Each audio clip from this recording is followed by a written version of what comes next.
Todo preparado, vámonos.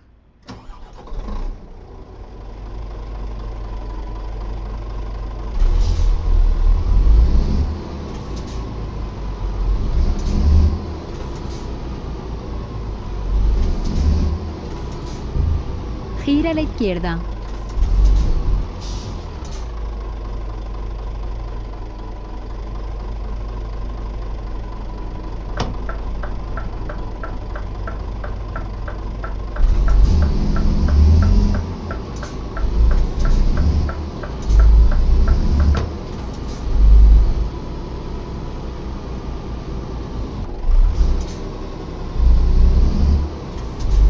Esté preparado para girar a la izquierda. Gire a la izquierda y vuelva a girar a la derecha.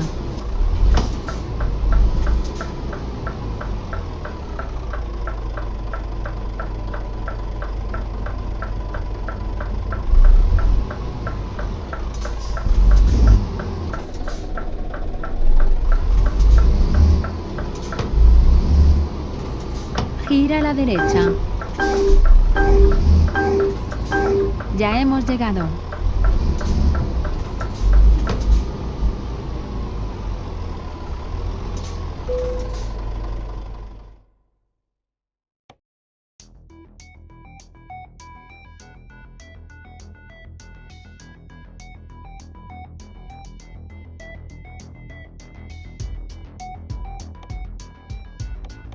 Vayamos.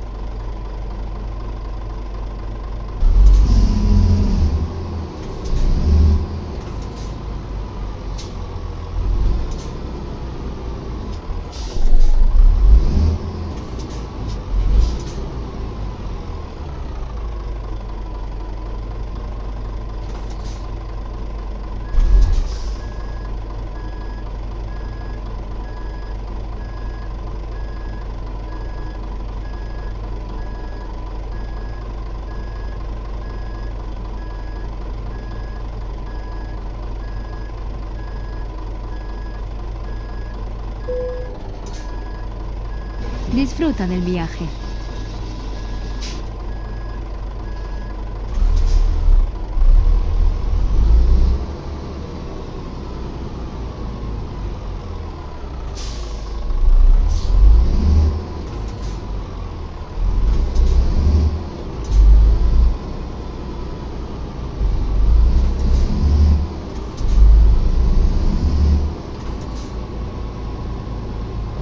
Gira a la derecha.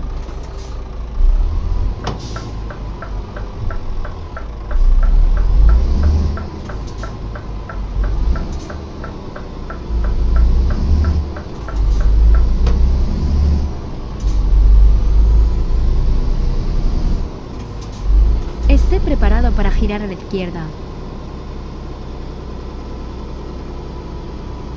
Gira a la izquierda.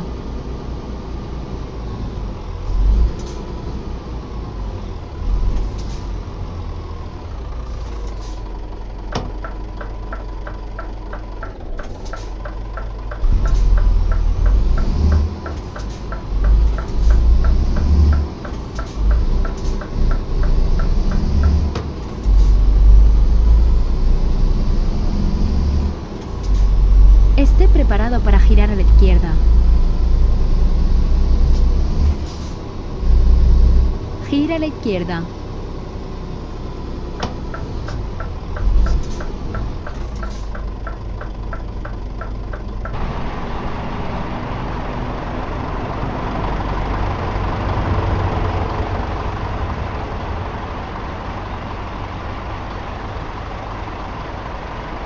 Durante los siglos XVII y XVIII, el Caribe se transformó en el escenario de una historia real tan intensa que dio origen a mitos inmortales.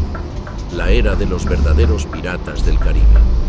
En sus aguas surcaron figuras legendarias como Edward Teach, mejor conocido como Barba Negra, que con su barba encendida en mechas de azufre aterrorizaba a cualquier tripulación. Henry Morgan, el corsario galés que saqueó Panamá y terminó siendo gobernador de Jamaica. O Anne Bonny y Mary Read, dos mujeres que desafiaron las normas de su tiempo y combatieron con la misma ferocidad Esté preparado para que girar a cualquier la hombre. derecha. En torno a ellos nacieron las leyendas de tesoros ocultos, mapas secretos y maldiciones que aún hoy alimentan la imaginación popular. Se dice que el botín de Barbanegra jamás fue encontrado, que los cofres de oro de Morgan reposan bajo las arenas de la costa hondureña y que los galeones españoles hundidos frente a las Bahamas aún guardan riquezas incalculables. El Caribe tras el descubrimiento de América. El arribo de Cristóbal Colón a las islas del Caribe en 1492 marcó un punto de inflexión en la historia mundial. A partir del momento en que la expedición española desembarcó en Guanajaní, el Mar Caribe dejó de ser una extensión desconocida del Océano Atlántico para convertirse en el centro logístico y estratégico del mayor imperio transoceánico de su tiempo. Las pequeñas islas pobladas por comunidades taínas y caribes se transformaron de manera repentina en piezas clave dentro de una red imperial destinada a extraer recursos, controlar rutas marítimas y asegurar el dominio político y religioso de la corona española sobre el Nuevo Mundo. La llegada de los europeos no solo trajo la colonización, sino también la necesidad de establecer un sistema que protegiera el flujo constante de riquezas hacia la península ibérica. El Caribe se convirtió en el punto de partida de esa empresa. Durante el primer viaje, Colón identificó en las islas caribeñas una posición estratégica por su ubicación geográfica. Servían como escala natural entre Europa y el continente recién descubierto. Gira a la derecha. En sus siguientes expediciones fundó asentamientos como La Navidad en la Española y posteriormente Isabela, con el objetivo de establecer una presencia permanente que permitiera explorar el interior y organizar la extracción de oro. La Española se convirtió en el primer centro administrativo del Imperio Español en América, seguida poco después por Cuba, Puerto Rico y Jamaica. Desde estos puntos, los españoles comenzaron a mapear el Caribe, trazando rutas de navegación que unían las islas entre sí y conectaban el archipiélago con tierra firme y con los puertos atlánticos de Sevilla y Cádiz. El descubrimiento de oro en los ríos y montañas de la Española generó una fiebre de riqueza que atrajo colonos, soldados y funcionarios reales. Las primeras minas comenzaron a operar a gran escala, obligando a la corona a establecer un aparato burocrático para registrar el quinto real, el impuesto que obligaba a entregar el 20% de todo el metal extraído a la Hacienda Real. Cada barco que zarpaba desde el Caribe era inspeccionado cuidadosamente y obligado a declarar todo el cargamento.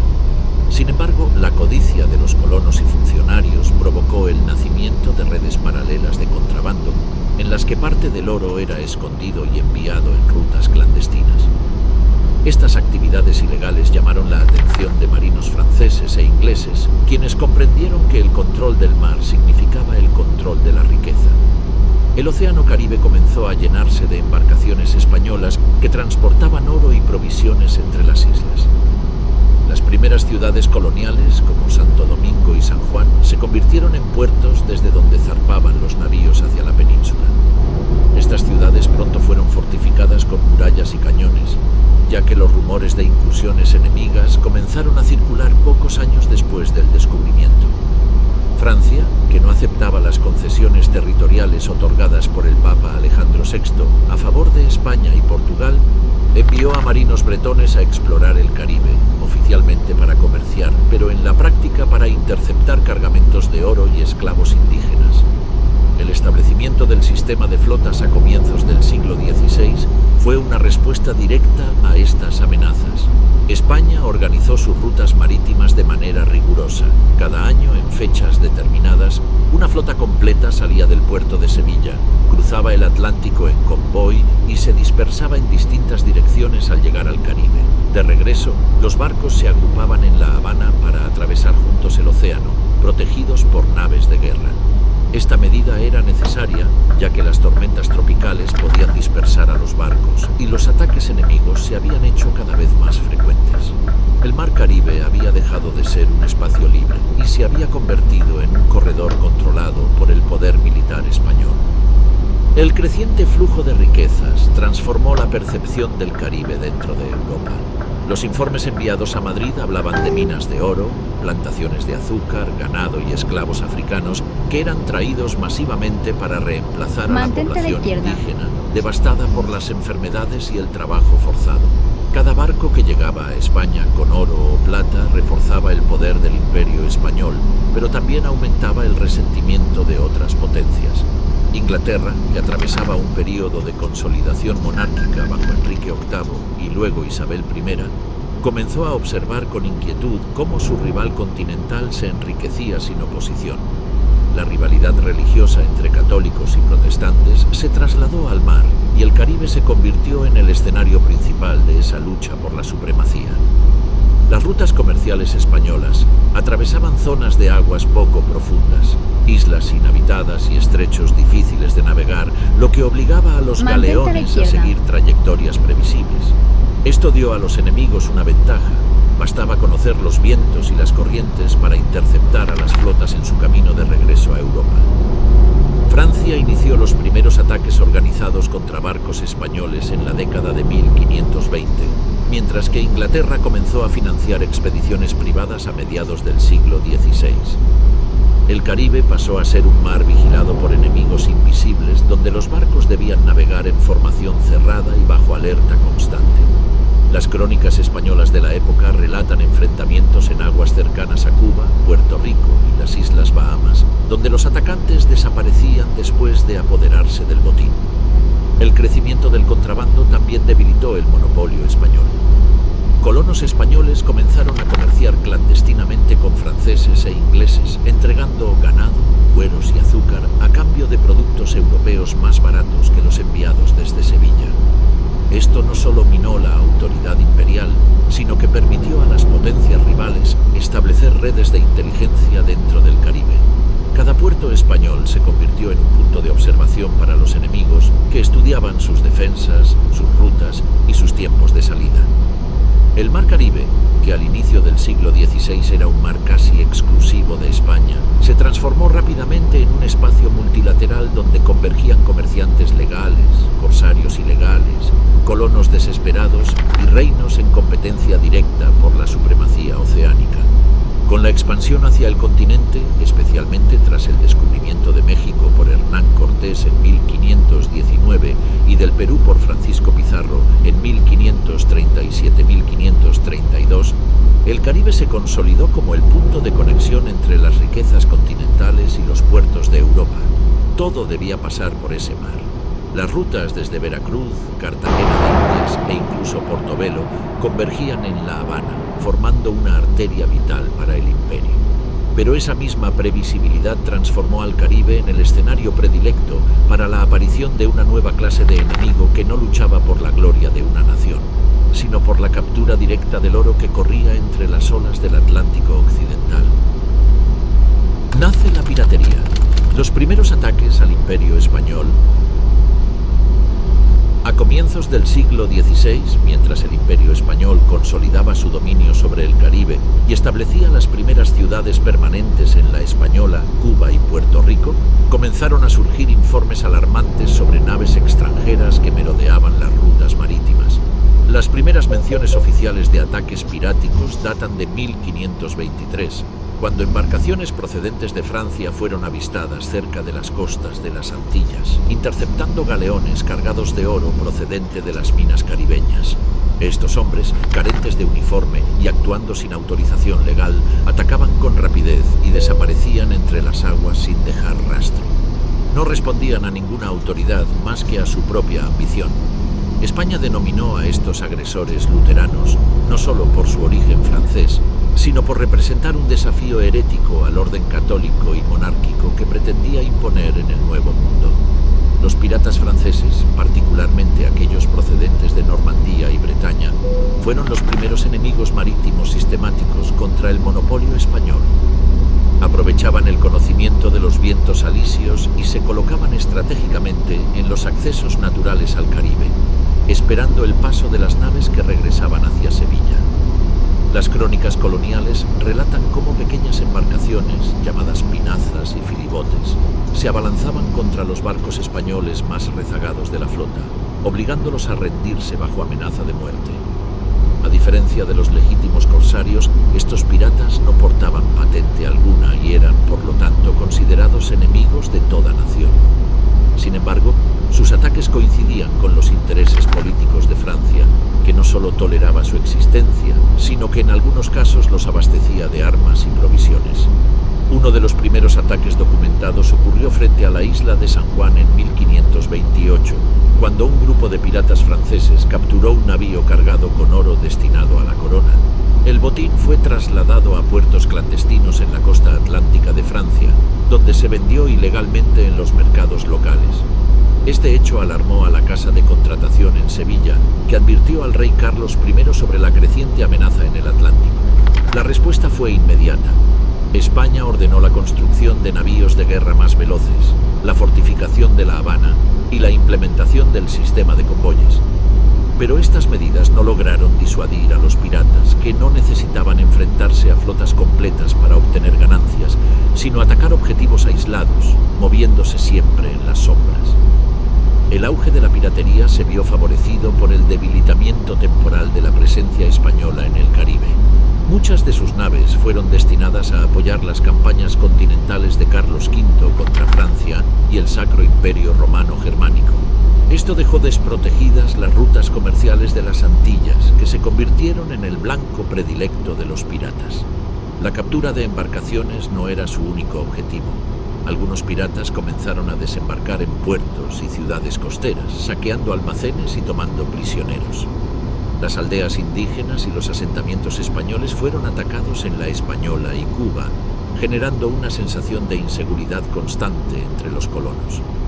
Uno de los episodios más significativos ocurrió en 1537, cuando el pirata francés François Leclerc, apodado Pata de Palo debido a una prótesis de madera, encabezó una expedición que saqueó la ciudad de Santiago de Cuba. Sus hombres incendiaron edificios gubernamentales, robaron el oro almacenado en la tesorería y exigieron un rescate para evitar la destrucción total de la ciudad. Este ataque marcó un antes y un después en la historia del Caribe, ya que demostró que incluso los asentamientos fortificados podían caer ante una flota pirata bien organizada. España respondió enviando más tropas y creando milicias locales, pero el daño ya estaba hecho. El mito de la invulnerabilidad española se había quebrado. Los ataques al Imperio Español continuaron en aumento durante las décadas de 1540 y 1550. Las islas menores del Caribe, como Guadalupe y Martinica, comenzaron a ser utilizadas por piratas como puntos de reabastecimiento. Aunque oficialmente pertenecían al dominio español según los tratados internacionales, en la práctica eran territorios sin presencia militar permanente, lo que permitía a los piratas utilizarlos como refugios temporales. Desde allí reparaban sus embarcaciones, almacenaban su botín y planificaban nuevas incursiones. La selva tropical ofrecía escondites naturales casi impenetrables, mientras que los arrecifes y cayos protegían a los piratas de los grandes galeones españoles que tenían demasiada profundidad de calado para navegar en aguas poco profundas. El fenómeno pirático adquirió una nueva dimensión cuando algunos marinos ingleses comenzaron a imitar a los franceses. Inglaterra, envuelta en su propio proceso de ruptura con la Iglesia Católica y rivalidad con España, permitió de forma tácita que sus navegantes atacaran barcos españoles, aunque aún no existía una guerra declarada. Los piratas ingleses comenzaron a operar en las Bahamas y en el Canal de Yucatán, destruyendo pesquerías, robando esclavos indígenas y apoderándose de cargamentos de oro. Estos primeros ataques no tenían aún el respaldo explícito de la corona inglesa, pero sentaron las bases para la posterior transformación de la piratería en un arma política. A medida que los ataques se intensificaban, el Mar Caribe se convirtió en una zona de guerra no oficial. Las autoridades españolas comenzaron a emitir informes secretos describiendo al Caribe como un mar inquieto, infestado de enemigos sin nombre. Las salidas de los galeones hacia España debían retrasarse constantemente debido a la necesidad de escoltas adicionales. Los colonos comenzaron a construir torres de vigilancia costera, mientras que los gobernadores españoles solicitaban más cañones, más soldados y más barcos. El Imperio Español comprendía que el problema no se limitaba a simples bandidos del mar. Se estaba gestando un conflicto global por el control de las rutas comerciales, en el que los piratas eran solo la primera avanzadilla de un asalto imperial más profundo. En 1559, las autoridades españolas reportaron que los ataques piratas habían alcanzado incluso las costas de la península ibérica, con incursiones frente a Cádiz y Galicia. Los piratas ya no eran un fenómeno exclusivamente americano, sino parte de un sistema de guerra económica promovido en la sombra por potencias rivales.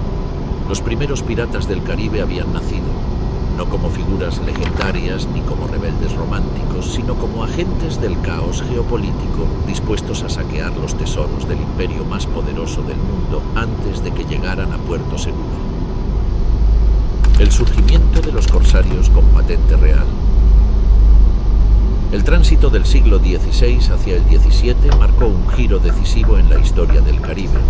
La piratería dejó de ser un fenómeno clandestino para transformarse en una herramienta estratégica de las coronas europeas. Las hostilidades entre España, Inglaterra y Francia habían crecido al punto de que atacar el comercio marítimo se consideró una forma legítima de debilitar al enemigo sin necesidad de declarar una guerra formal. En ese contexto surgieron los corsarios marinos que operaban con una patente o carta de corso otorgada por su respectivo monarca, la cual les permitía capturar y saquear barcos enemigos en nombre de la corona. Esta nueva figura difería del pirata común no en sus métodos, sino en su estatus legal. Sus acciones estaban amparadas por un documento oficial que convertía el robo en acto patriótico y el botín en ingreso fiscal. Inglaterra fue el primer reino en comprender el potencial de esta táctica. Durante el reinado de Isabel I, la rivalidad con España alcanzó niveles críticos. La reforma protestante había fracturado el equilibrio religioso en Europa y la riqueza americana que llegaba a Sevilla financiaba los ejércitos de Felipe II. Ante esta amenaza, la monarquía inglesa decidió responder no con un ejército terrestre, sino con una guerra de corso. La reina comenzó a emitir patentes secretas a capitanes experimentados, autorizándolos a capturar barcos españoles. Mantente a la izquierda. Estos documentos estipulaban que una parte del botín sería entregada a la corona, mientras que el resto se repartiría entre el capitán y su tripulación. Así surgieron figuras como John Hawkins y Francis Drake, quienes se convirtieron en los primeros corsarios ingleses de renombre. Francis Drake realizó su primera incursión en el Caribe en 1572 con el objetivo de atacar los puertos españoles, desde los cuales partían los tesoros. Desembarcó en nombre de Dios en la costa del Istmo de Panamá y aunque no logró capturar el oro directamente, descubrió la existencia de las mulas cargueras que transportaban plata desde el interior del continente hacia el Caribe. Drake organizó emboscadas en los caminos, interceptando caravanas terrestres, un método que ningún pirata anterior había empleado. Sus operaciones demostraron que el control del Caribe no solo dependía del mar, sino también de las rutas terrestres que alimentaban los puertos. En 1573 logró robar parte del tesoro en el llamado Camino Real de Cruces, retirándose posteriormente a Inglaterra, donde fue recibido como héroe nacional. Francia, por su parte, había sido pionera en el uso de corsarios en el Atlántico Norte, especialmente en la región de Terranova y el Canal de la Mancha. A mediados del siglo XVI comenzó a aplicarlo en el Caribe, otorgando patentes a marinos que operaban desde las Antillas Menores. Jacques de Sores fue uno de los primeros corsarios franceses que actuó con patente real. En 1555 atacó y saqueó La Habana, apoderándose de sus tesoros y quemando la ciudad. Su ataque demostró la vulnerabilidad de las principales plazas españolas y obligó a la corona a construir fortificaciones permanentes en los puertos más importantes del Caribe, marcando el inicio de una carrera armamentística que se prolongaría por décadas. Las patentes de corso no solo legitimaban el saqueo, sino que también creaban una nueva economía basada en el botín. Los puertos de Inglaterra y Francia se transformaron en centros donde se vendían mercancías capturadas en el Caribe. Las ciudades portuarias comenzaron a enriquecerse con los tributos pagados por los corsarios, quienes a su vez financiaban nuevas expediciones. Esta piratería legalizada permitió a los reinos europeos desafiar el monopolio comercial español sin enfrentarse directamente a su poderosa armada. Los corsarios se convirtieron así en instrumentos de una guerra encubierta financiada mediante la apropiación de riqueza ajena. El surgimiento de los corsarios coincidió con el declive gradual del poder naval español. A finales del siglo XVI, España se encontraba exhausta por las guerras en Flandes y la lucha contra el Imperio Otomano. La construcción de la Armada Invencible para invadir Inglaterra en 1588 había agotado las arcas del imperio.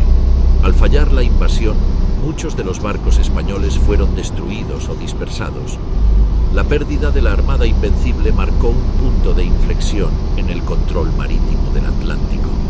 Los corsarios ingleses aprovecharon esta debilidad para intensificar sus ataques, logrando capturar galeones y obtener grandes cantidades de oro y plata sin enfrentar una resistencia significativa.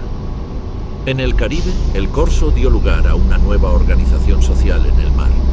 Las tripulaciones elegían a sus capitanes mediante votación y establecían repartos equitativos del botín.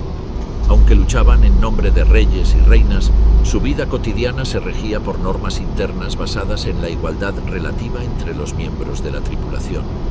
Esta estructura democrática fue una de las características más distintivas del fenómeno corsario y sentó las bases para la organización de los futuros bucaneros. Los corsarios operaban desde refugios en islas como Barbados, Martinica y Tortuga, donde podían reparar sus naves y reclutar nuevos hombres. Estos enclaves se transformaron en comunidades semi-independientes que desafiaban la autoridad de las potencias europeas. La legalidad del corso no evitaba que los corsarios fueran considerados piratas por sus enemigos. Para España no había diferencia entre un pirata y un corsario. Ambos eran saqueadores que atacaban sus barcos y ciudades.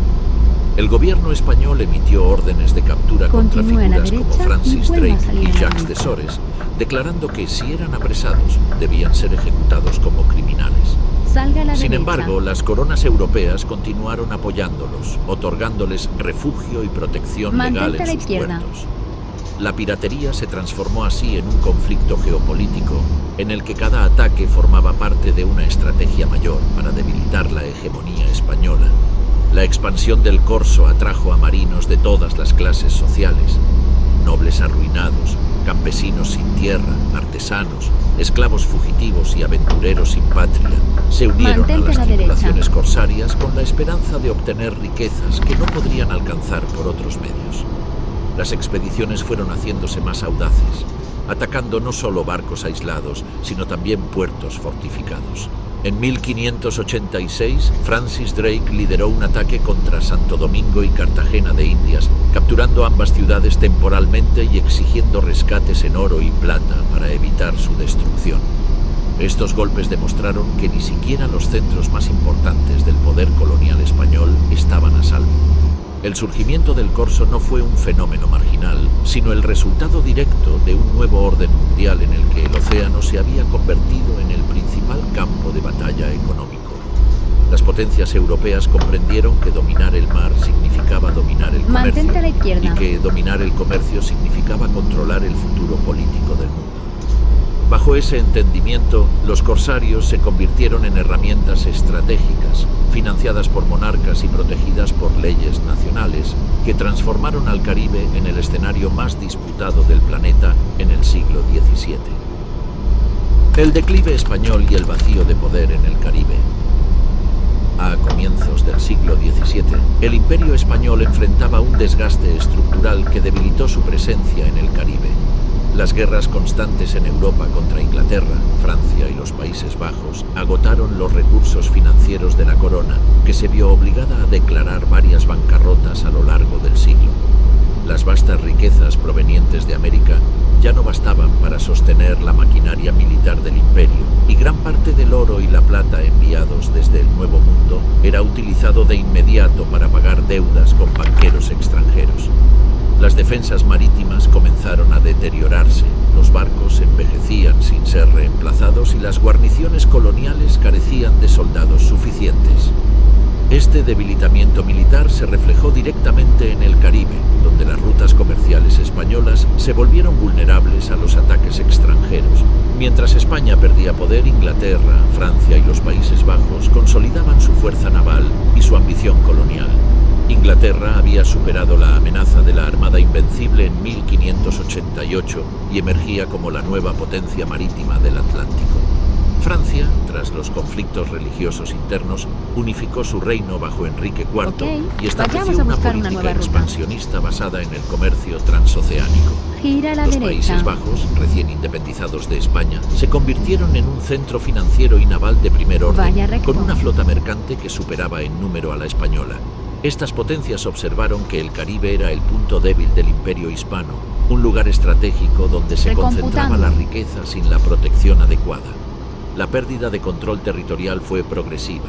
A finales del siglo XVI, los españoles dominaban la mayoría de las islas del Caribe, pero muchas permanecían deshabitadas o con una presencia mínima.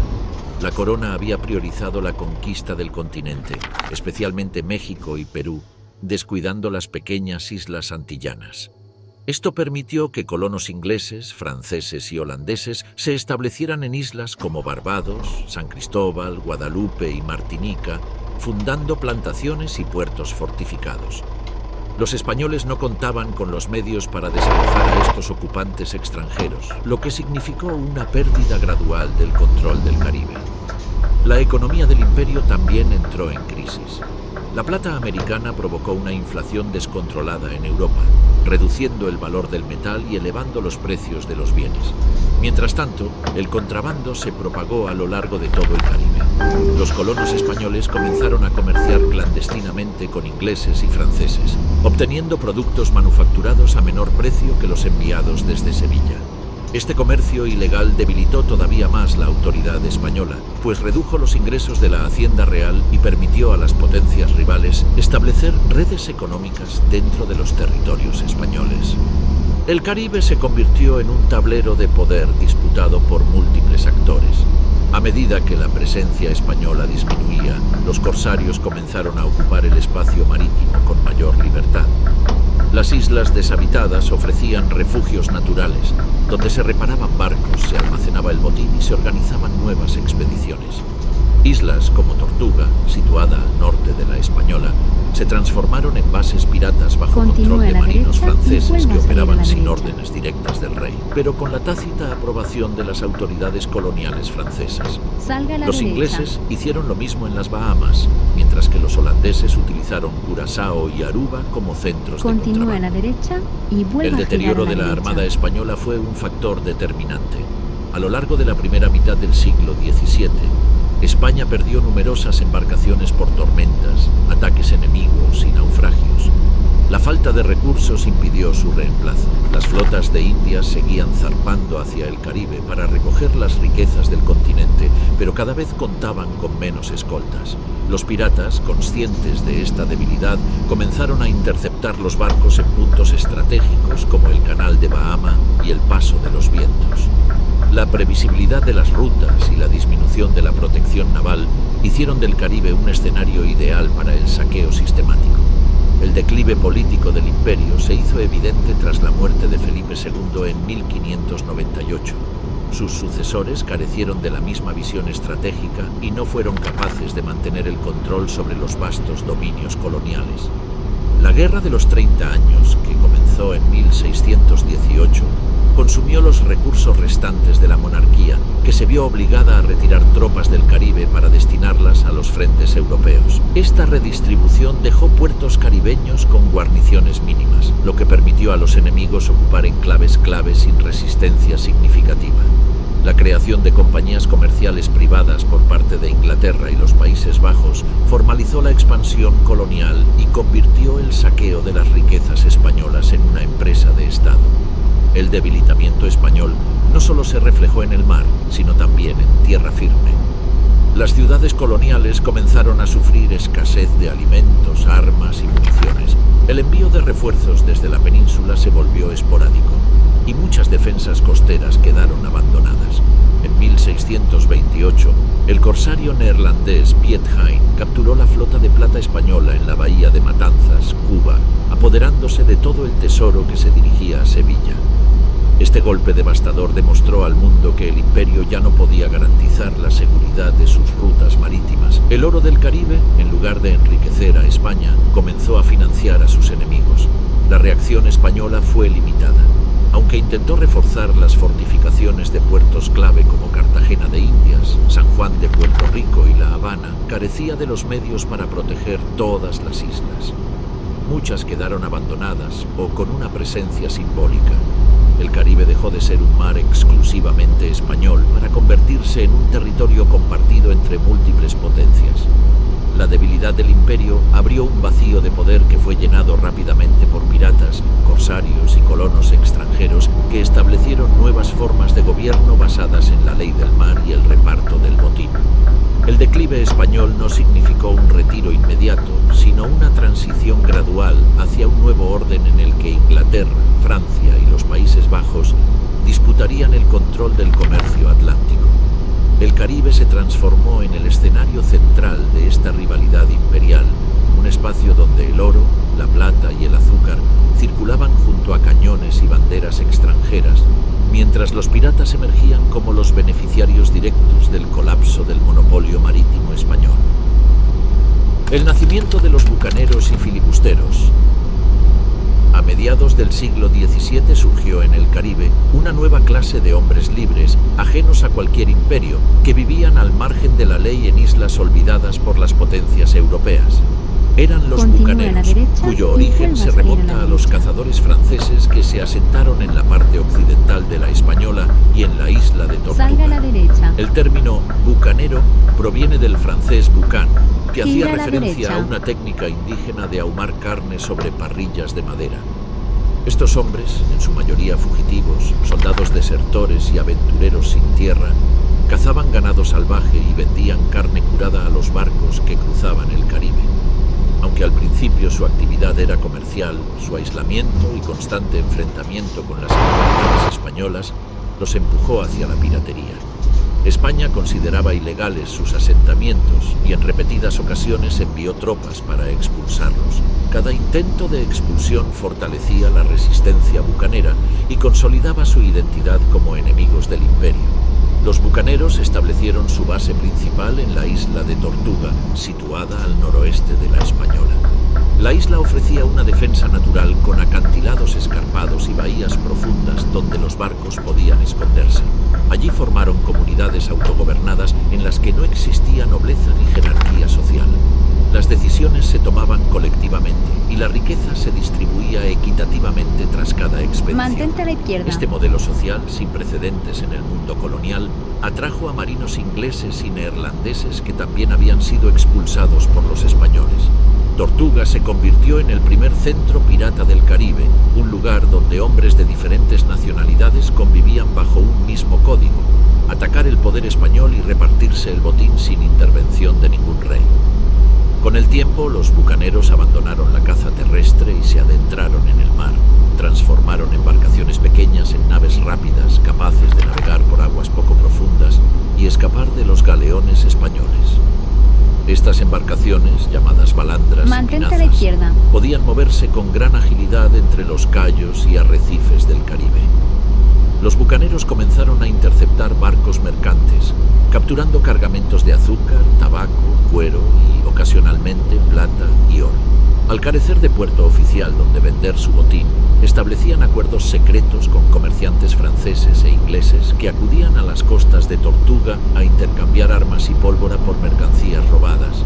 Esta red comercial semiclandestina permitió a los bucaneros prosperar y financiar expediciones cada vez más audaces. La figura del filibustero surgió como evolución del bucanero marino.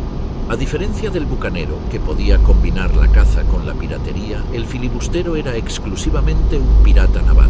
Su nombre proviene del holandés vrijbuiter, que significa ladrón libre, término que fue adoptado por los franceses como flibustier. Los filibusteros operaban en barcos especializados para el combate, armados con cañones ligeros y tripulados por marinos experimentados. Su objetivo principal era capturar galeones españoles en alta mar. Estos ataques requerían disciplina, organización y tácticas sofisticadas, como acercarse con el viento a favor, atacar por la popa para evitar los cañones frontales y abordar utilizando ganchos y redes. A diferencia del pirata común, el filibustero no actuaba por impulso, sino que planificaba cuidadosamente sus ataques. Las rutas del tesoro español se convirtieron en el escenario principal de sus incursiones.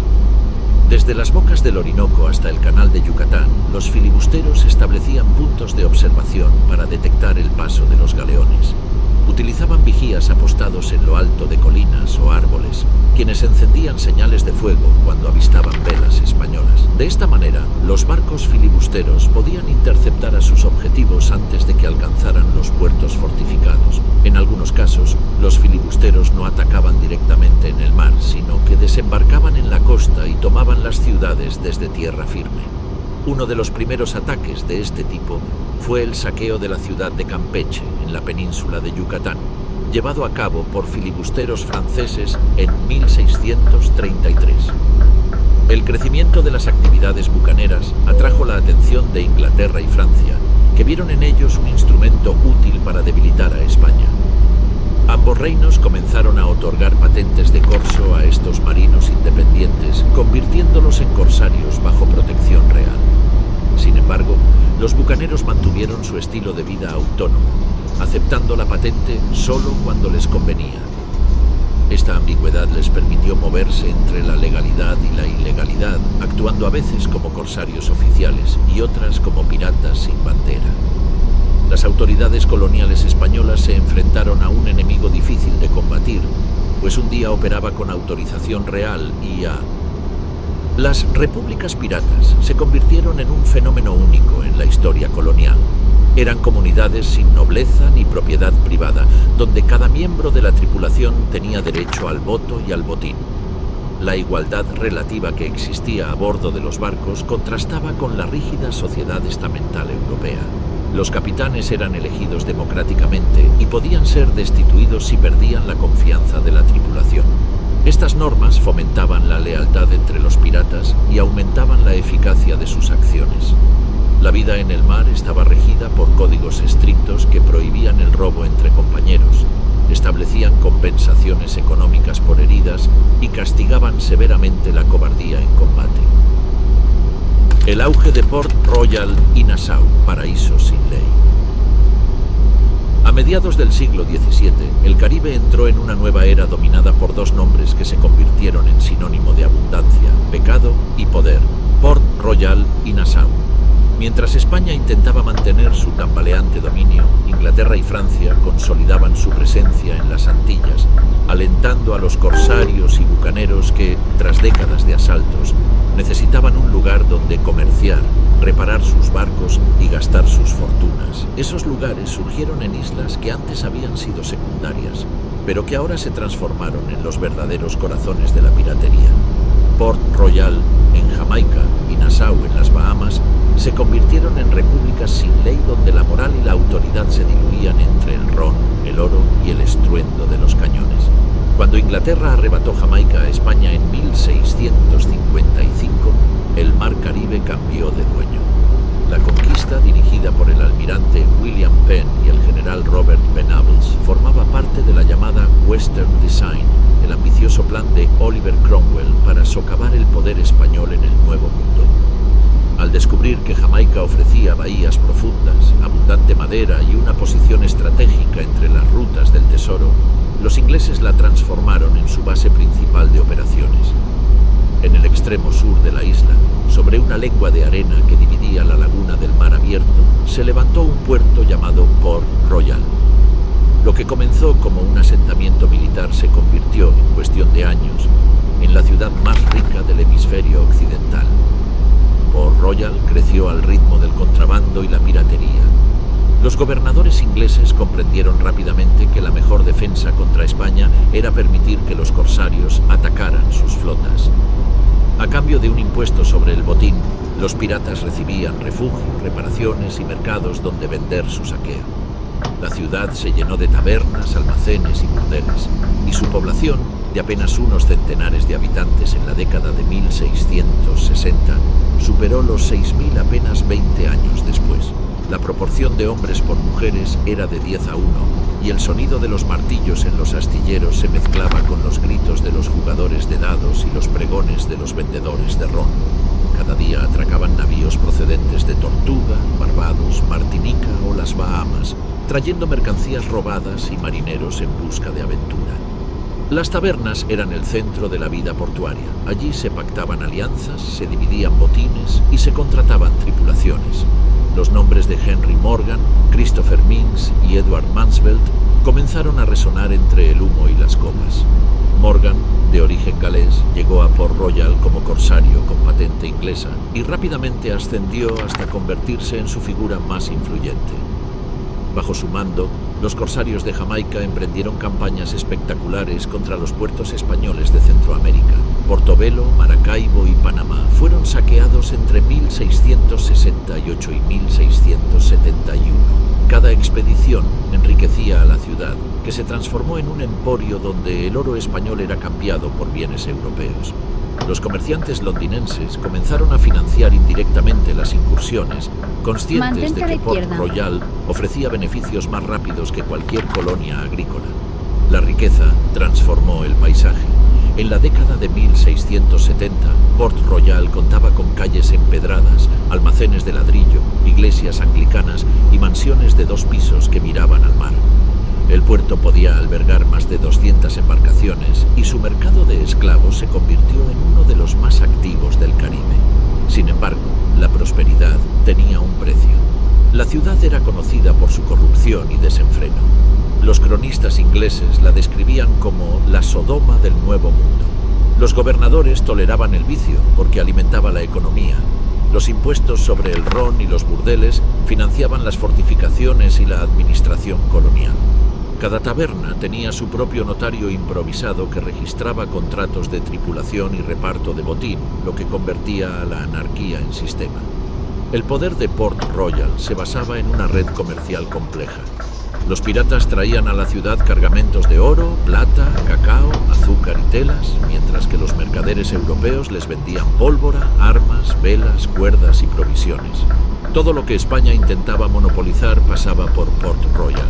Las casas de cambio aceptaban monedas de todas las naciones y los lingotes se fundían en platerías locales para borrar su origen. Las transacciones eran tan constantes que el valor de la libra esterlina se mantenía artificialmente alto frente al resto de las colonias inglesas. La ciudad se había convertido en una bolsa pirata, un mercado negro internacional amparado por la propia corona. Con el Tratado de Madrid de 1670, España e Inglaterra firmaron la paz y reconocieron mutuamente sus dominios en el Caribe.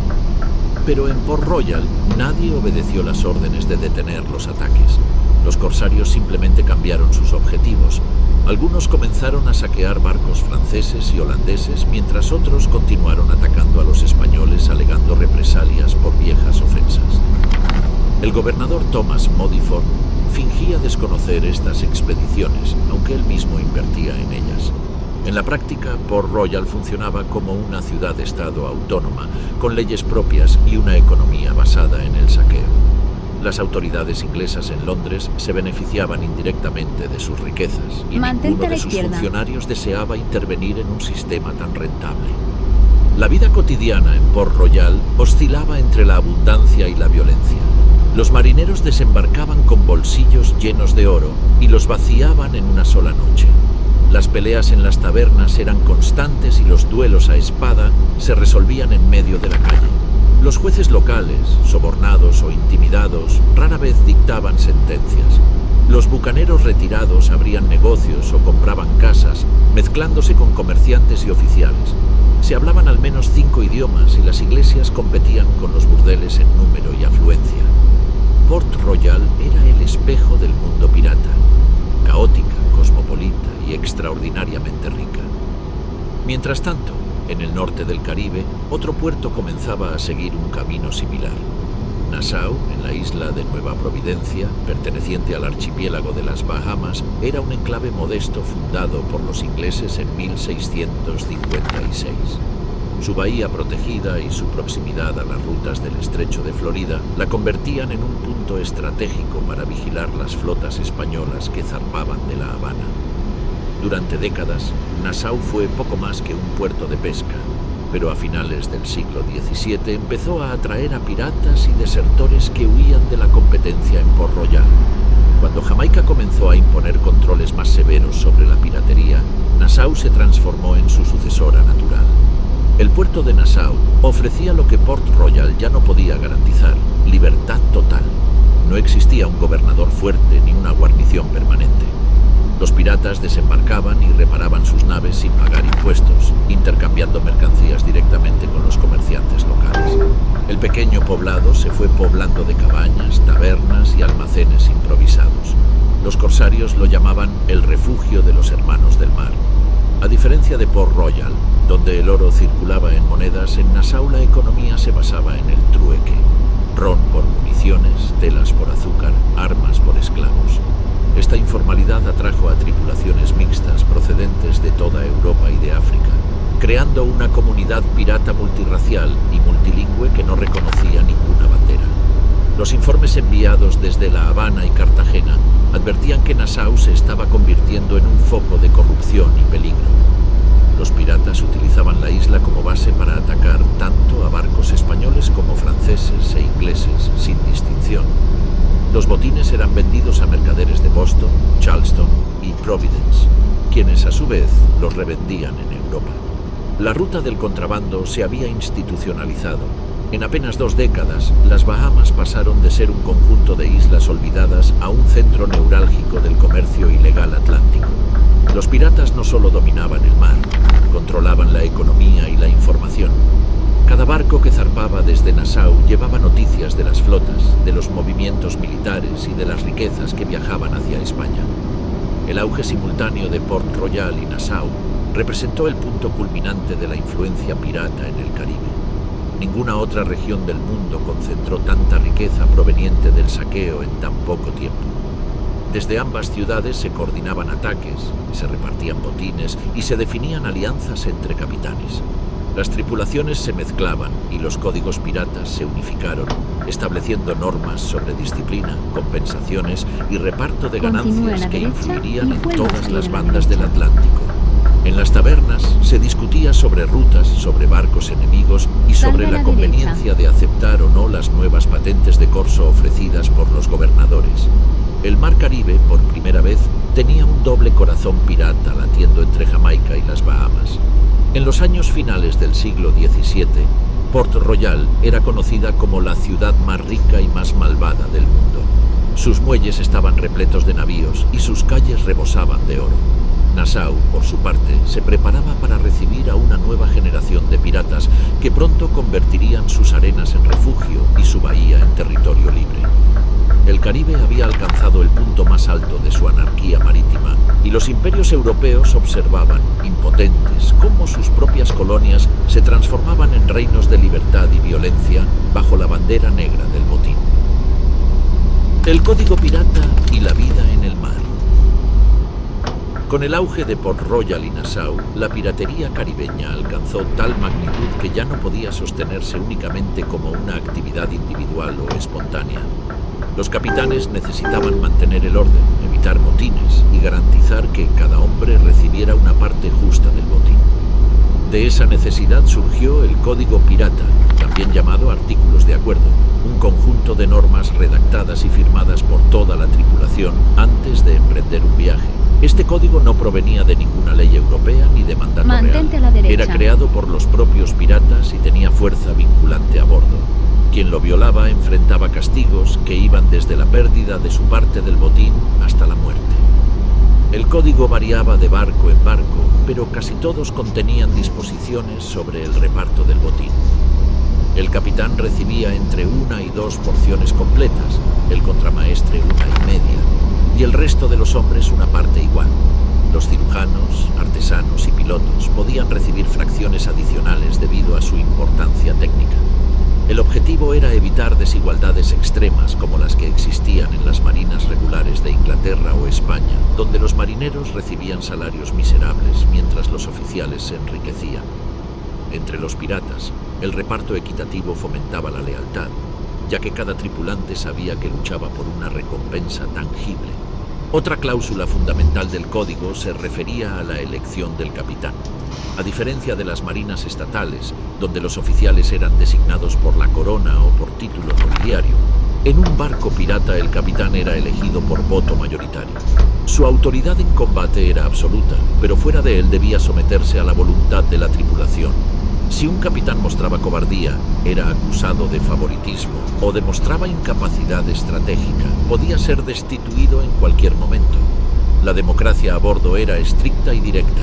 Cada pirata tenía derecho a voz y voto en los asuntos del barco. Esto convertía a las embarcaciones piratas en microrepúblicas flotantes regidas por la ley del consenso. El código también regulaba el comportamiento personal. Estaba prohibido robar a un compañero, desertar durante un combate o esconder parte del botín. Las riñas a bordo debían resolverse mediante duelo controlado, generalmente en tierra firme, utilizando pistolas descargadas salvo una bala. Si un pirata era herido en combate, el código establecía compensaciones económicas claras. Por pérdida de una pierna, se otorgaba 800 pesos de plata, por un brazo 600, por un ojo o un dedo entre 100 y 150. Estas compensaciones eran pagadas con el botín común antes de repartirlo entre los miembros. De esta forma, la vida y el sacrificio del combatiente tenían un valor económico aceptado por todos. La disciplina a bordo era estricta. Aunque los piratas gozaban de libertades inexistentes en las flotas reales, también se enfrentaban a castigos severos si quebrantaban las reglas. Quien era sorprendido robando del botín común podía ser marooned, es decir, abandonado en una isla desierta con una pistola y una bala para que eligiera entre morir de hambre o pegarse un tiro.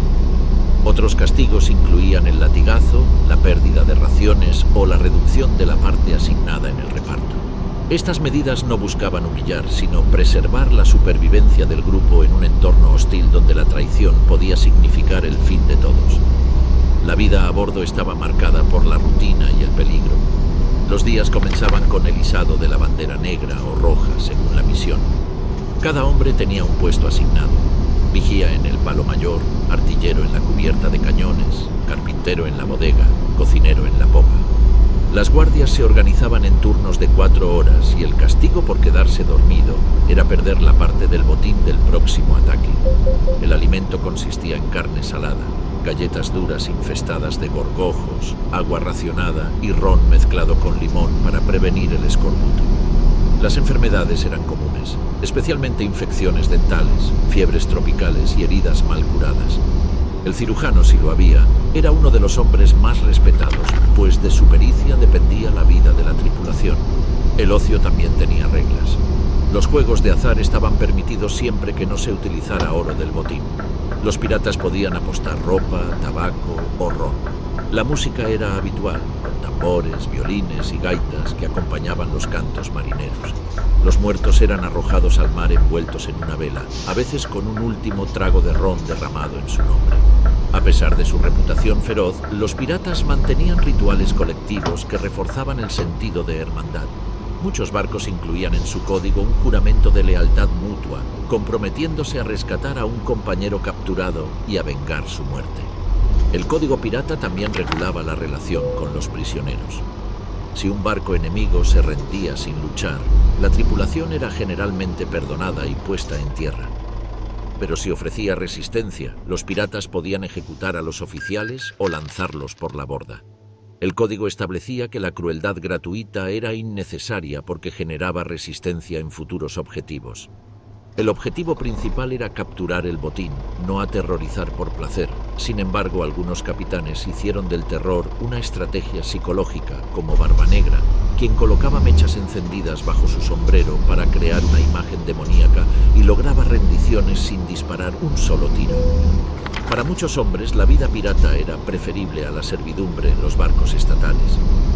En la Marina Británica, los marineros podían ser reclutados a la fuerza mediante la prensa naval, obligados a servir sin pago garantizado y sometidos a castigos corporales. En cambio, un barco pirata ofrecía igualdad, participación en las decisiones y la posibilidad de obtener una fortuna en una sola expedición. Este atractivo hizo que numerosos marinos desertaran para unirse a la piratería, lo que llevó a las coronas europeas a considerar el fenómeno como una amenaza directa a su autoridad naval.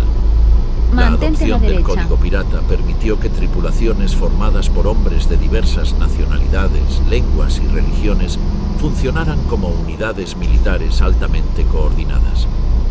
La ley del mar que ellos mismos crearon estableció un orden interno que les permitió desafiar a imperios enteros. El código no solo regulaba el comportamiento, era la base de una sociedad alternativa flotante donde la lealtad se medía en combate, el valor se recompensaba con oro y la autoridad se ganaba no por sangre noble, sino por la fuerza de la voluntad y el respeto colectivo. Samuel Bellamy, conocido como Black Sam, destacó por su estilo de liderazgo igualitario. Fue uno de los piratas más exitosos en términos económicos, capturando más de 50 barcos en un solo año.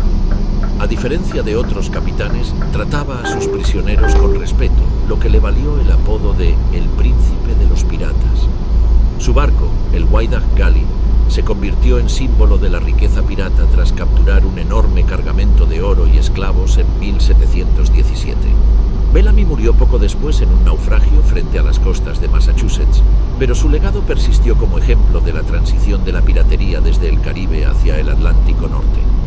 Charles Vane simbolizó el espíritu indomable y anárquico de esta época, rechazaba cualquier acuerdo de perdón ofrecido por los gobernadores coloniales y atacaba incluso barcos ingleses. Su carácter violento y su rechazo a toda forma de autoridad lo convirtieron en un enemigo tanto de los imperios como de otros piratas que aceptaban pactos con Inglaterra. Vane operó principalmente desde Nassau, que para 1715 se había convertido en una auténtica república pirata.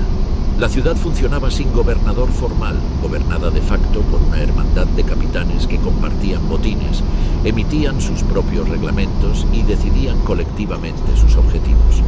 La presencia de mujeres piratas también marcó esta edad dorada.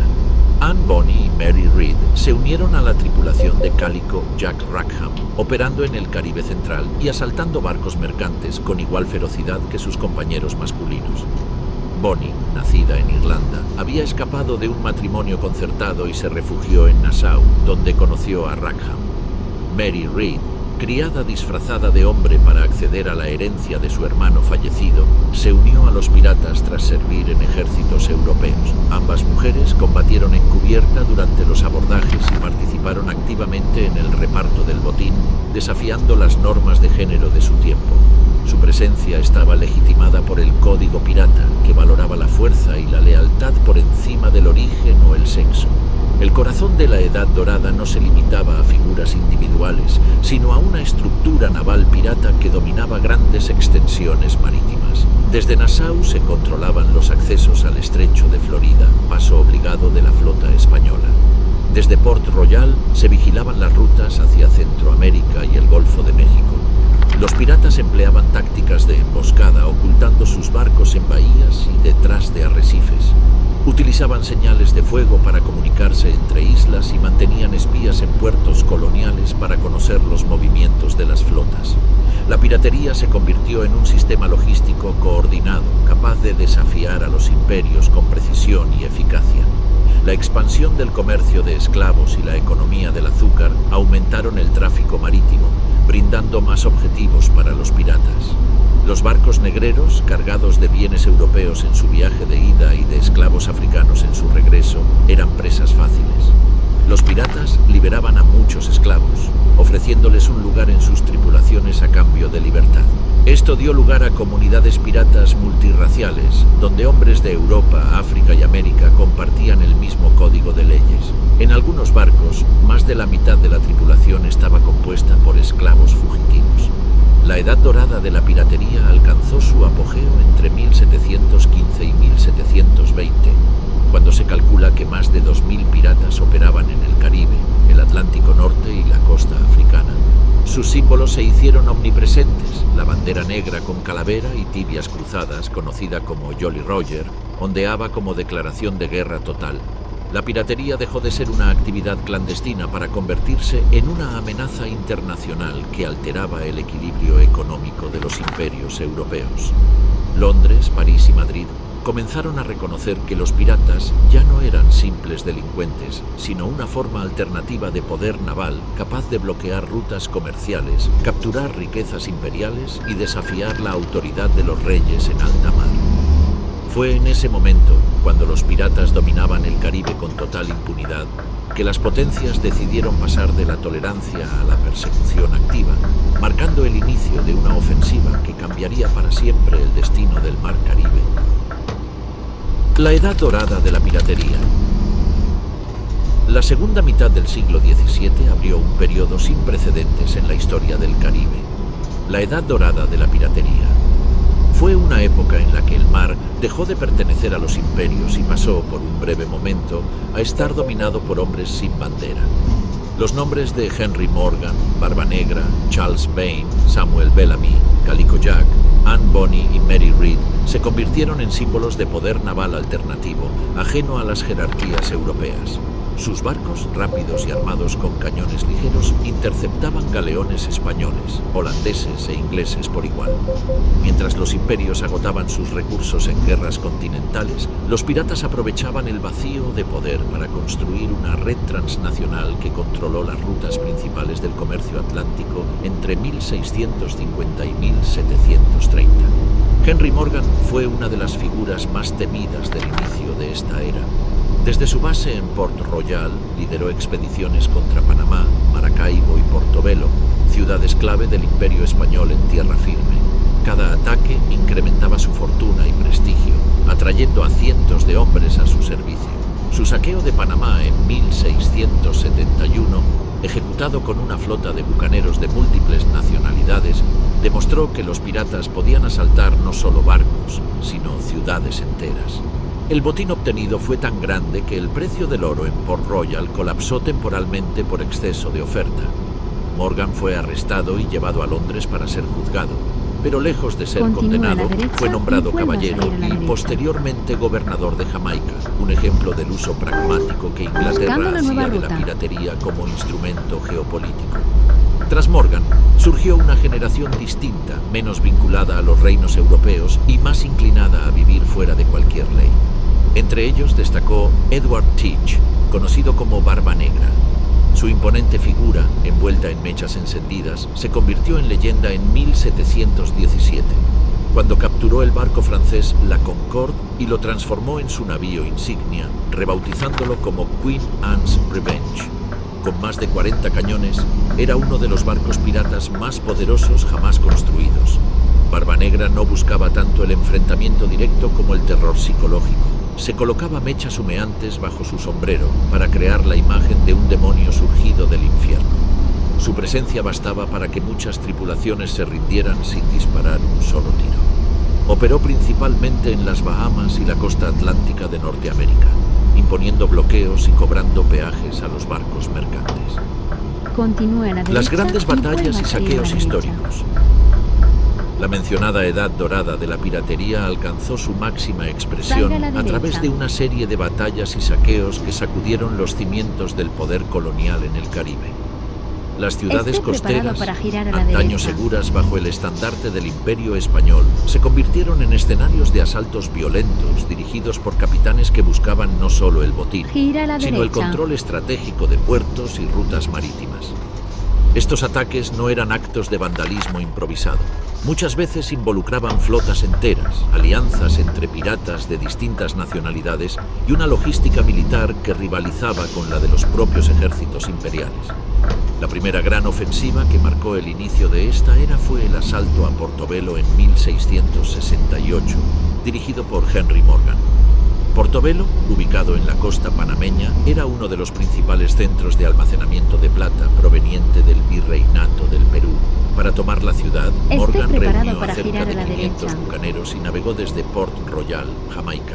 Utilizó embarcaciones ligeras que se internaron sigilosamente en la bahía Gira a la durante la derecha. noche.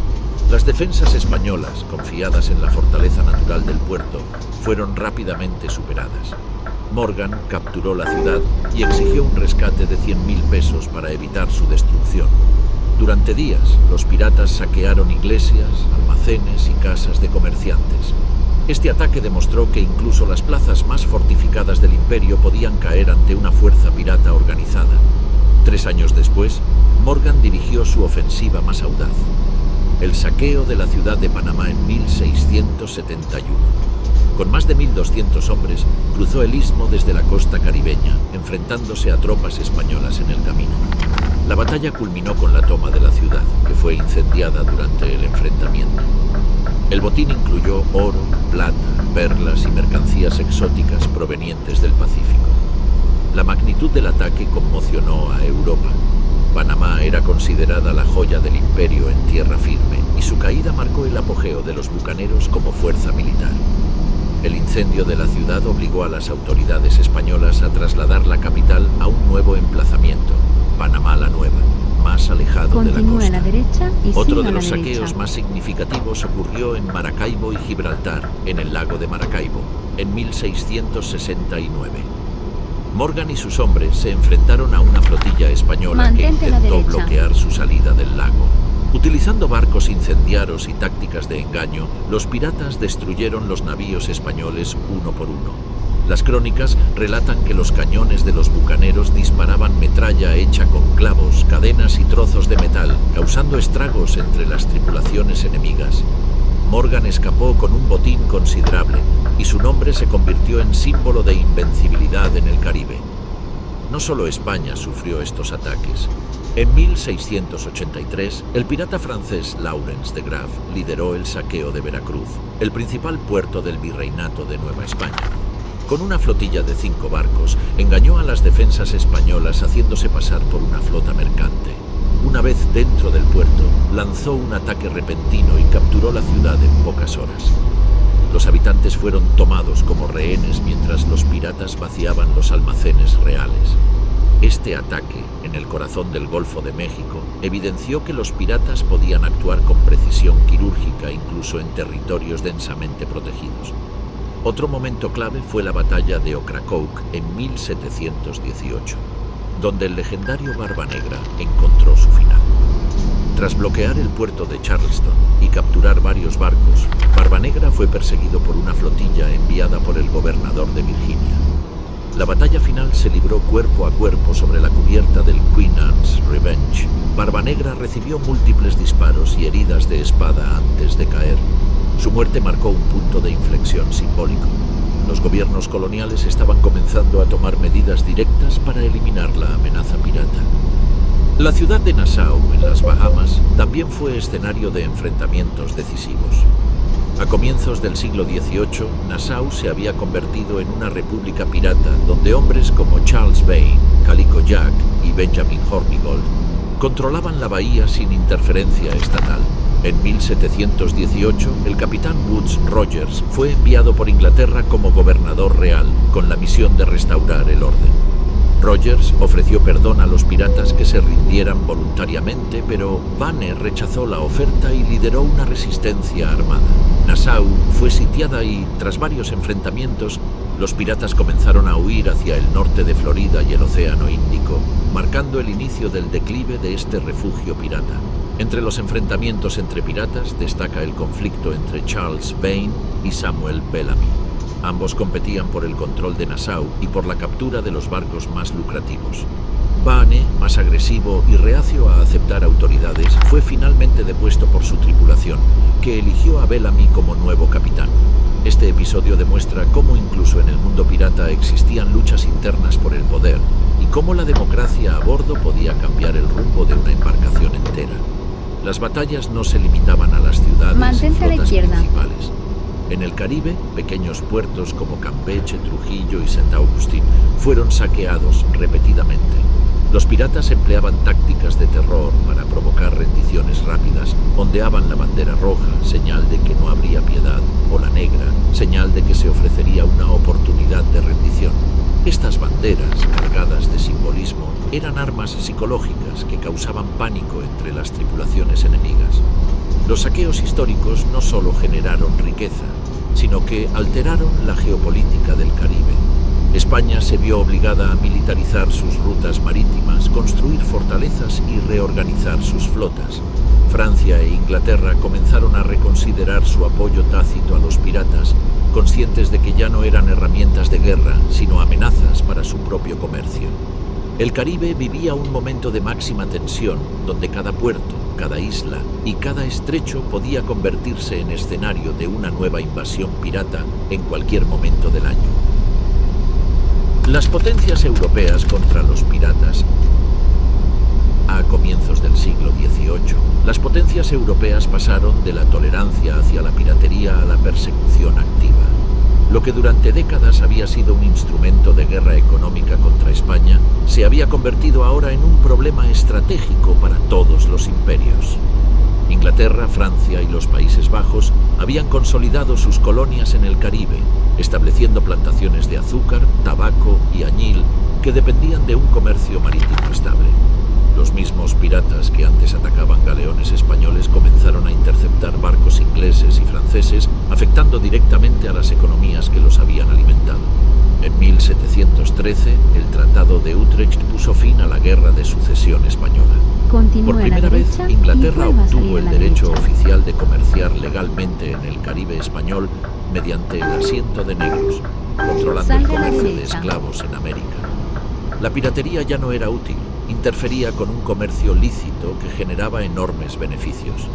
Los gobernadores coloniales recibieron órdenes directas de capturar a los piratas y ejecutar a sus líderes. La época de los corsarios con patente llegaba a su fin. Las cartas de corso fueron revocadas y los antiguos aliados del poder imperial quedaron fuera de la ley. Inglaterra fue la primera en actuar. En 1718 envió al capitán Woodes Rogers a Nassau como gobernador real con la misión de pacificar las Bahamas. Rogers ofreció perdón a los piratas que se entregaran voluntariamente, pero declaró traidores a quienes persistieran en el saqueo. Muchos aceptaron la amnistía, entre ellos Benjamin Hornigold, antiguo capitán pirata que se convirtió en cazador de sus antiguos compañeros. Sin embargo, piratas como Charles Vane y Barbanegra rechazaron el perdón y fueron perseguidos. Vane fue capturado y ahorcado en Jamaica, mientras que Barbanegra cayó en combate Continúe a la frente a las derecha costas de y Carolina vuelva a del salir a la Norte en derecha. 1718, tras una batalla sangrienta contra barcos enviados por el gobernador Salga a la derecha. Alexander Spotswood. Paralelamente, Francia también suprimió la piratería. Los puertos de Martinica y Guadalupe, que otrora habían sido refugios seguros, comenzaron Gira a a la rechazar derecha. a los piratas y entregarlos a las autoridades. En el Caribe español, la Inquisición ordenó castigos ejemplares contra cualquier colaborador de piratas y se intensificaron los patrullajes navales desde Veracruz, Cartagena de Indias y La Habana. La construcción de fortalezas como el Castillo de San Felipe en Cartagena y el Morro en La Habana tenía un propósito claro: impedir que los piratas encontraran una base desde la cual atacar los convoyes del tesoro.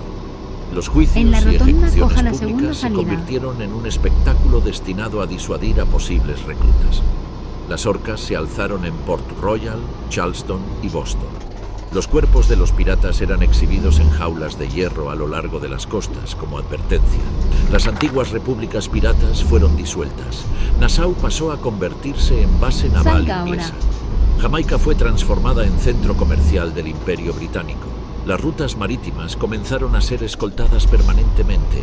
La edad dorada de la piratería entraba en su ocaso bajo la presión combinada de los ejércitos coloniales y la diplomacia imperial. El fin de la Edad Dorada. Entre 1718 y 1730, la piratería en el Caribe pasó de su máximo esplendor a su virtual desaparición como fuerza organizada. El impacto de la presión militar conjunta de Inglaterra, Francia y España fue devastador para las tripulaciones que operaban desde Nassau, Port Royal y Tortuga. Las rutas comerciales fueron fortificadas, los navíos mercantes viajaban escoltados por fragatas de guerra, y los puertos comenzaron a rechazar o denunciar a los barcos piratas. Las propias colonias que habían prosperado gracias al contrabando se transformaron en bases del orden imperial. La caída de los principales capitanes marcó el comienzo del fin. Barbanegra murió en 1718. Charles Vane fue capturado en 1719 y ahorcado en Jamaica. Calico Jack Rackham fue apresado en 1720 y ejecutado en Port Royal junto a la mayoría de su tripulación. Anne Bonny y Mary Read fueron detenidas también, pero se salvaron momentáneamente alegando estar embarazadas. Mary moriría en prisión poco después, mientras que el destino final de Anne se perdió en los registros coloniales. Samuel Bellamy había muerto ya en 1717 tras el naufragio del Whydah Galley. En pocos años, los nombres más temidos del Caribe desaparecieron de los mares. La disolución de Nassau como república pirata fue decisiva. Con la llegada del gobernador Woodes Rogers, la isla fue transformada en una base naval británica. Rogers utilizó antiguos piratas como cazadores de los que quedaban activos. Entre 1718 y 1725, más de 200 piratas fueron capturados y ejecutados en el Atlántico Occidental. Vaya Los que resto. lograron escapar migraron hacia otros territorios, como la costa africana, Madagascar y el Océano Índico, donde se esperaba encontrar nuevos objetivos. Sin embargo, el mismo proceso de represión se repetiría allí. La globalización del comercio marítimo había hecho que la piratería dejara de ser un asunto local para convertirse en un enemigo internacional. España, al sentir que En el la peligro rotonda pirata coja la primera disminuía, salida. reforzó su sistema de Salga ahora. flotas. La construcción de navíos de guerra en La Habana y Veracruz, sumada a la creación de una ruta más segura a través del Canal de Bahama, dificultó aún más la labor pirata. Al mismo tiempo, la presencia del ejército imperial en tierra firme impidió que los piratas pudieran capturar ciudades costeras como lo habían hecho en el siglo anterior. En la Port rotonda Royal, coja la devastada segunda por un salida. terremoto en 1692 y luego por huracanes e incendios, perdió su papel Salga ahora. central. La ciudad fue parcialmente abandonada y reemplazada por Kingston, una colonia comercial buen viaje. controlada por Inglaterra y cerrada a la piratería. Para 1730, la piratería organizada había prácticamente desaparecido del Caribe. Los pocos capitanes que continuaron activos lo hicieron en pequeñas embarcaciones, evitando grandes enfrentamientos. El mar, que alguna vez estuvo dominado por banderas negras, comenzó a ser patrullado por las armadas imperiales. La transición del Caribe pirata al Caribe colonial estaba completa, y las antiguas repúblicas del botín dejaron paso a un nuevo orden económico basado en el comercio de esclavos, el azúcar y el tabaco. El mito del tesoro enterrado.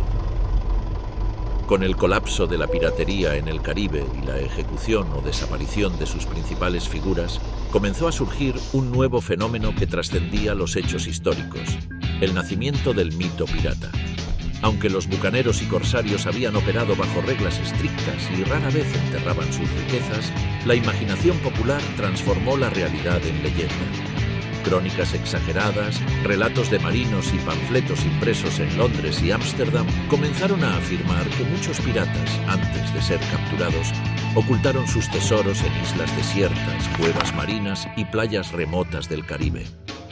Estas historias, amplificadas por la cultura oral, dieron origen a una de las fantasías más persistentes de la historia marítima: el tesoro enterrado esperando ser encontrado. La figura más citada en estos relatos fue William Kidd, un capitán escocés que comenzó como cazador de piratas con patente inglesa, pero terminó acusado de convertirse en pirata él mismo. Antes de su captura en 1699, se dijo En que la ocultó un rotonda coja la inmenso segunda tesoro en salida. alguna parte de las Indias Occidentales. Aunque parte del oro fue hallado en la isla Gardiners, frente a la costa de Nueva York, el resto nunca fue Salga encontrado. ahora. Este hecho real alimentó la creencia de que otros capitanes, como Barba Negra o Bellamy, habían enterrado sus botines en lugares secretos, protegidos con mapas codificados. En realidad, los piratas rara vez acumulaban grandes cantidades durante largos periodos. En El la código rotonda pirata coja la primera obligaba a salida. repartir el botín inmediatamente tras cada captura, y la mayoría gastaba rápidamente su parte en ron, armas Salga y ahora. provisiones. Los mapas del tesoro, tal como han sido representados en la literatura posterior, no existieron Esté en los preparado registros para girar a históricos la de la derecha. época. Sin embargo, los rumores de islas misteriosas se intensificaron a medida que los Gira a la restos de derecha. naufragios eran hallados por pescadores o comerciantes. Algunas embarcaciones hundidas durante las tormentas contenían oro procedente de la piratería o del comercio legítimo del imperio. La recuperación de monedas de plata Continúa frente a a la las izquierda costas de la y vuelva a Española, girar a la Cuba izquierda. y Florida contribuyó a consolidar la idea de que el Caribe Gira a era la un izquierda. cementerio de riquezas sumergidas. Los restos del Wida Gali, hundido en 1717, confirmaron siglos después que algunas fortunas piratas habían quedado atrapadas bajo las olas sin ser reclamadas Esté por preparado ningún para imperio. girar a la izquierda. La literatura del siglo XVIII transformó izquierda. definitivamente la figura del pirata en un símbolo romántico. Obras como A General History of Aquí the estamos, Pirates sin de problemas. 1724, atribuida al enigmático autor Charles Johnson, compilaron historias reales y ficticias de los capitanes más famosos. Este libro introdujo elementos dramáticos como discursos heroicos, mapas ocultos y tesoros perdidos. Inglaterra, que había perseguido a los piratas, comenzó a convertirlos en personajes legendarios, reflejando el paso del miedo a la nostalgia por una era en que hombres comunes habían desafiado a los imperios. El mito del tesoro enterrado simbolizó la aspiración eterna a la libertad y la riqueza al margen de la ley. Aunque la piratería caribeña terminó como fuerza histórica en el siglo XVIII, sus leyendas comenzaron a cruzar los océanos y a instalarse en la memoria colectiva, convirtiendo los arrecifes, las playas desiertas y los galeones hundidos del Caribe en escenarios perpetuos de búsqueda, misterio y ambición sin fin. Esté preparado para girar a la derecha. Gira a la derecha.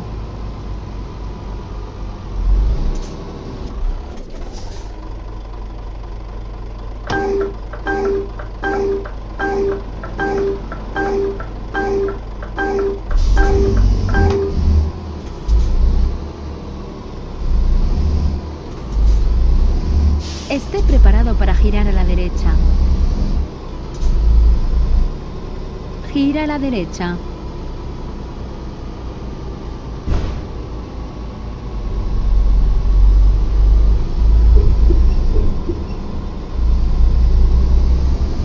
Continúe a la derecha y vuelva a girar a la derecha.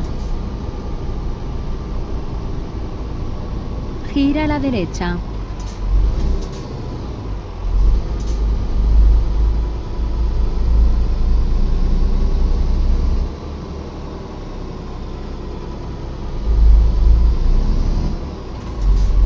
Gire a la izquierda y vuelva a girar a la izquierda.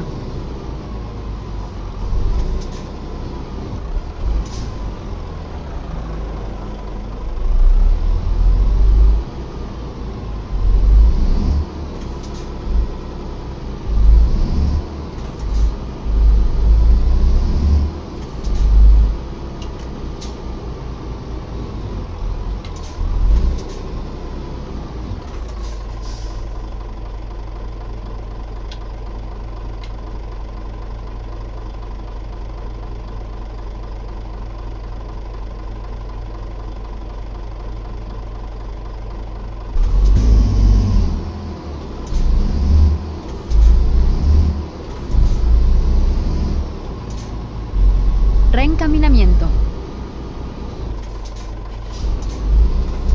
Gira a la derecha.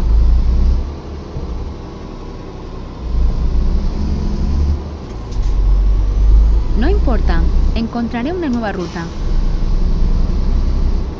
Continúe a la izquierda y vuelva a girar a la derecha. Gira a la derecha. Recomputando.